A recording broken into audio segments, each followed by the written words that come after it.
اور میرے ساتھ کوئی ایسا سلوک روا رکھے گا تو میں یہی سمجھوں گا کہ وہ مجھے چڑھا رہا ہے۔ تم اس کی فکر مت کرو، میں اسے سمجھا دوں گا۔ متی الدین نے اس کی حمایت کی۔ فائناجو خان خاموش کھڑا رہا۔ دیکھو، برکئی خان نرمی سے بولا، میں کان زیادہ ضرور ہوں، مگر میں اب دائرہ اسلام میں داخل ہو چکا ہوں۔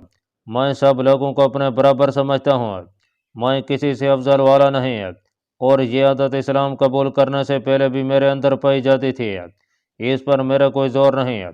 میں نہیں چاہتا کہ تمہیں ناراض کروں، مگر یہ میری فطرت کا خاصہ بن چکی ہے۔ میں سمجھ رہا ہوں۔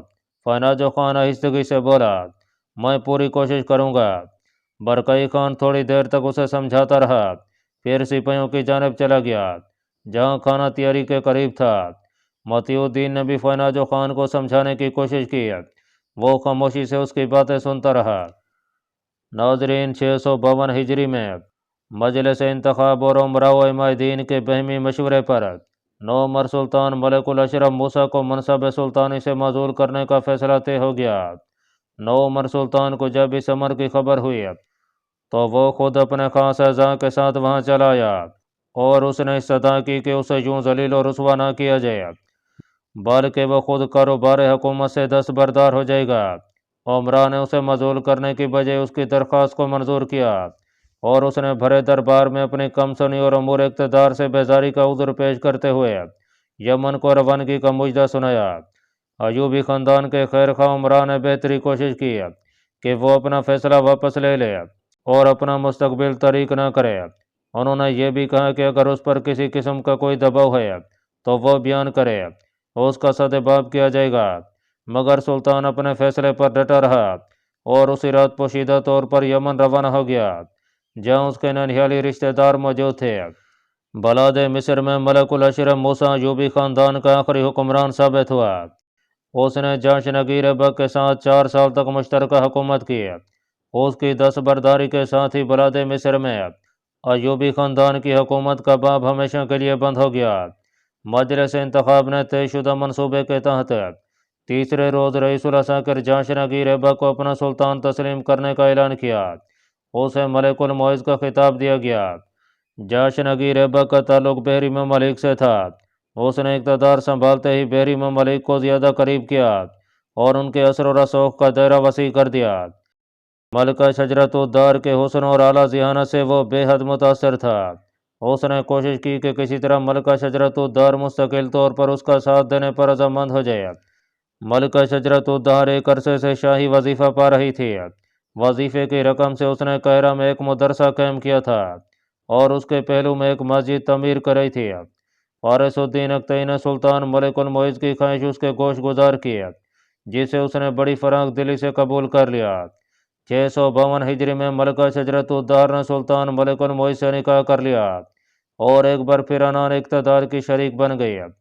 سلطان ملک المعز چونکہ بے حد شجاع اور سپاہی قسم کا شخص تھا، اس لیے اس نے قصد کیا کہ وہ اپنی سلطنت کو وسعت دے گا۔ اس کی نگاہیں بلاد شرقیہ و شام پر جا رکیں جہاں ملک الناصر صلاح الدین یوسف خود مختار سلطان تھا اور ماضی میں اسے 2 بار ہزیمت اٹھا چکا تھا۔ ناظرین، برکئی خان کئی دن کی مسافت کے بعد اپنے چھوٹے سے قافلے کے ساتھ سرائے پہنچا۔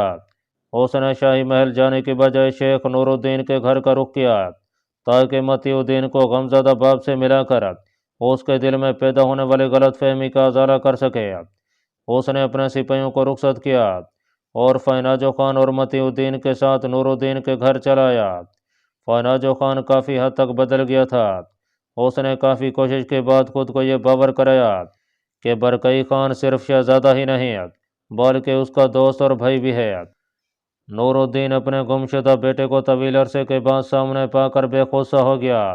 اس نے متی الدین کو بھینج کر سینے سے لگا کر خود کو یقین دلایا کہ اس کے سامنے اس کا بیٹا حقیقتاً موجود ہے اور اس کی آنکھیں اسے جیتے جاگتے خواب نہیں دکھا رہی ہیں۔ یقین آیا تو اس کا دل برکئی خان کے لیے شکر گزاری کے جذبات سے معمور ہو گیا۔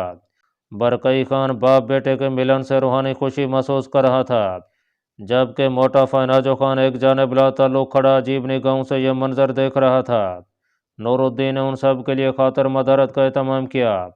وہ یوں بھاگ بھاگ کر ہدایت دے رہا تھا جیسے اس کی بوڑھی ہڈیوں میں پھر سے جوانی پلٹ آئی ہو۔